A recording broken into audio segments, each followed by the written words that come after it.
দিনহাটা ছোট গারলঝোড়ার পর এবার চৌধুরীহাটের ৩ নং জায়গির বালাবাড়ি সীমান্তে বিএসএফ এর চেকিং এর নামে হয়রানির অভিযোগ তুলে পথ অবরোধে শামিল হলেন এলাকার বাসিন্দারা।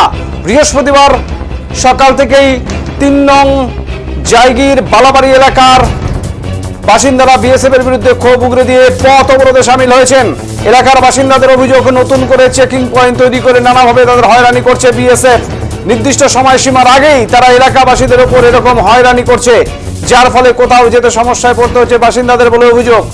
অবিলম্বে এই সমস্যার সুরাহা করতে হবে, এই দাবিতেই এই আন্দোলনে শামিল হয়েছেন এলাকার বাসিন্দারা। এলাকাবাসীরা এদিন জানান, এক এলাকাবাসী জানান বুধবার সন্ধ্যায় যখন তিনি বাজারে যাওয়ার জন্য একজনের অপেক্ষা করছিলেন, সেই সময় বিএসএফ আধিকারিক এসে তাকে সেখান থেকে সরে যেতে বলেন। তিনি তৎক্ষণাৎ ওই আধিকারিককে বলেন একজন আসবে, তার অপেক্ষায় রয়েছেন, তিনি এলেই বাজারে যাবেন। এই ব্যক্তির কথা না শুনেই যেখান থেকে তাকে চলে যেতে বলে বিএসএফ এর আধিকারিকরা। তখনই এই ব্যক্তি প্রতিরোধ করলে তার সাথে দুর্ব্যবহার করে বলে অভিযোগ এলাকাবাসীদের। স্বাভাবিকভাবেই বারংবার সীমান্তে এভাবে বিএসএফ এর বিরুদ্ধে নানা রকম হয়রানির অভিযোগ সামনে আসায় চাঞ্চল্যের সৃষ্টি হয়েছে। দিন দুয়েক আগে দিনহাটায় আরেক সীমান্ত ছোট গারলঝোড়া এলাকায় একই চিত্র লক্ষ্য করা গিয়েছিল।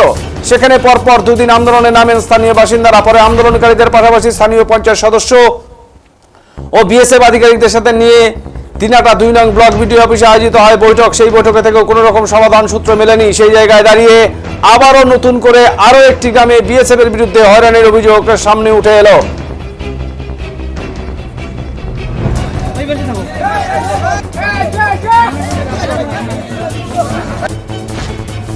আমি গতকালকে মোটামুটি সময় আনুমানিক ৬টা ১৫ কি ২০ এই টাইমে, মানে আমরা প্রত্যেক দিন এই টাইমে বাজারে যাই, গরমের দিন তো সন্ধ্যাবেলায় বাজারে বেশিরভাগ যাই। তা আমি ঠিক ওই টাইমটায় আমি এই সামনের জায়গায় এই যে একটা কারেন্টের পোল দেখা যাচ্ছে, এই কারেন্টের পোলের সামনে আমি বাইক দাঁড় করিয়ে বাইকের উপরে বসে আমি ব্লুটুথ হেডফোন লাগিয়ে গান শুনতেছিলাম। এবং একটা আমার বন্ধু আছে এই বাড়ি, যে পঞ্চায়েত মানে সদস্যার স্বামী এখন বর্তমান, তার জন্য ওয়েট করতেছিলাম যে ও আর আমি মিলে বাজারে যাব।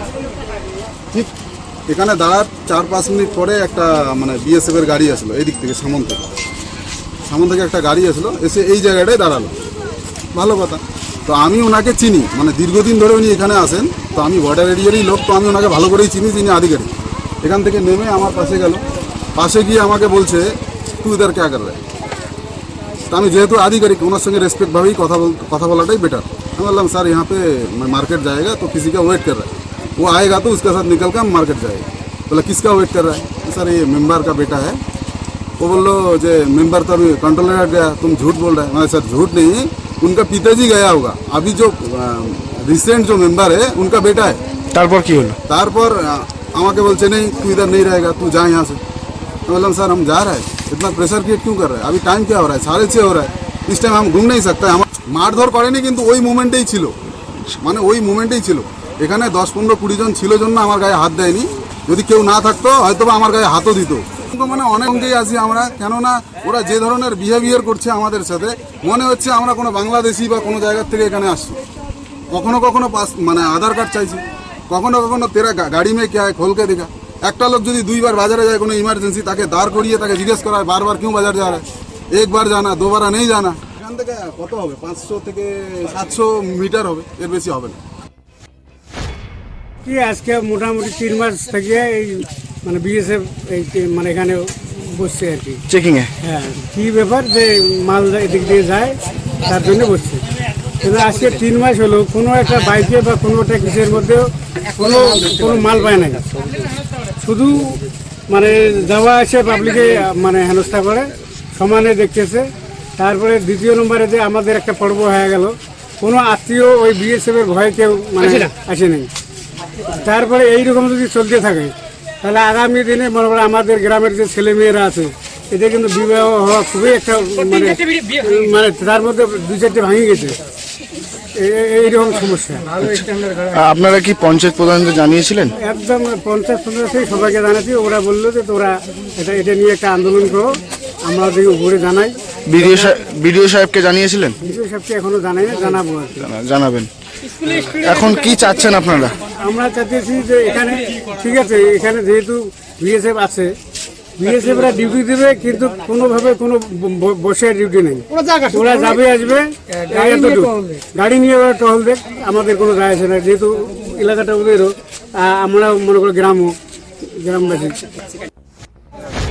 1.5 কোটি টাকা খরচা করি যখন এই রাস্তাটা তৈরি করলো উত্তরবঙ্গ উন্নয়ন মন্ত্রী, এখন এরা আসি এই জায়গায় বসছে, এমনভাবে বসছে সেটা আত্মীয় স্বজন ভালো মন্দ যাইতে আসতে সব চেক হচ্ছে। এরা মানে কারা? বিএসএফ। আচ্ছা, ঠিক আছে। তারপরে আমি গত পরশুদিন আমি এখান থেকে জল আনতে গেছিলাম ঠাকুরের পাটে, এদের সামন দিয়ে আমি গেলাম খালি ব্যাগ আর কিছু বোতল নিয়ে, আসার সময় আমাকে এই রোক রোক রোক ব্যাগ মেকে আয়। এরা দেখতেছে অথচ গায়ের জুড়ি কিছু কাজ করতেছে। আর রাত্রিবেলা বাইরের থেকে লোক আসি এই জায়গায় এই সীমান্ত এলাকা দিয়ে পাচার কর্ম করতেছে, তাদের বেলা কিছু নাই, এরা সব পয়সার খেলা লেনদেন চলতেছে আর সাধারণ মানুষের উপরে হ্যারাসমেন্ট করতেছে। আমার বক্তব্য হলো এই জায়গায় কোনো রকম বিএসএফ বসা চলবে না। যে জায়গায় ওদের ডিউটি আছে, রাস্তা আছে, ওখানে ওরা 150 গজে থাকুক, তাতে কোনো যায় আসে না।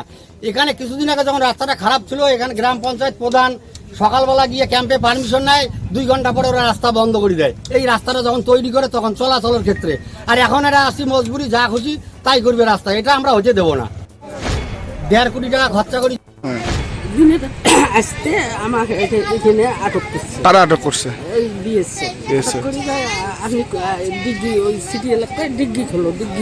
হ্যাঁ, আমি ওষুধ নিয়ে ডাক্তার ওষুধ নিয়ে বাড়ি এসতেছি। এইরকম করতেছে। কতদিন ধরে এরকম হয়? এই যে 1 মাস অনুমান, মানে 15-16 দিন। হ্যাঁ, দিনে আসতে আমাকে